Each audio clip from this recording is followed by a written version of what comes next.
أعوذ بالله من الشيطان الرجيم. بسم الله الرحمن الرحيم.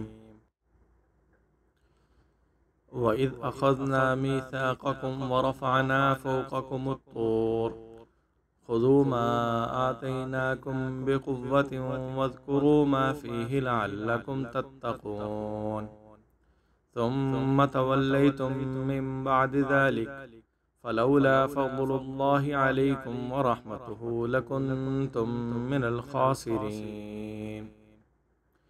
ولقد علمتم الذين اعتدوا منكم في السبت فقلنا لهم كونوا قردة خاسئين فجعلناها نكالا لما بين يديها وما خلفها وموعظة للمتقين.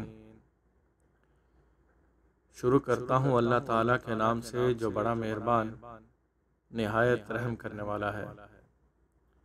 اور جب ہم نے تم سے عہد لیا اور تم پر کوہ طور بلند کیا، جو کچھ ہم نے تمہیں دیا ہے اسے مضبوط پکڑو اور جو کچھ اس میں ہے اسے یاد رکھو تاکہ تم پرہیزگار رہو جاؤ. پھر تم اس کے بعد پھر گئے، سو اگر تم پر اللہ کا فضل اور اس کی رحمت نہ ہوتی تو تم تباہ ہو جاتے. اور بے شک تمہیں وہ لوگ بھی معلوم ہیں جنہوں نے تم میں سے ہفتہ کے دن زیادتی کی تھی. پھر ہم نے ان سے کہا تم ذلیل بندر ہو جاؤ. پھر ہم نے اس واقعہ کو اس زمانہ کے لوگوں کے لیے اور ان سے پچھلوں کے لیے عبرت اور پرہیزگاروں کے لیے نصیحت بنا دیا.